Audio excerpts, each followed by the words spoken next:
cosa assisteremo tra poco? Io lamento, popolo mio, tradizione a Torino.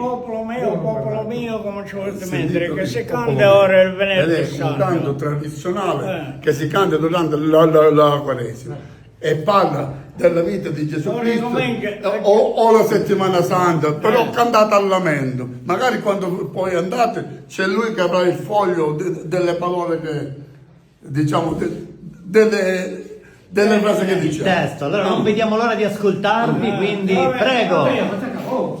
Dio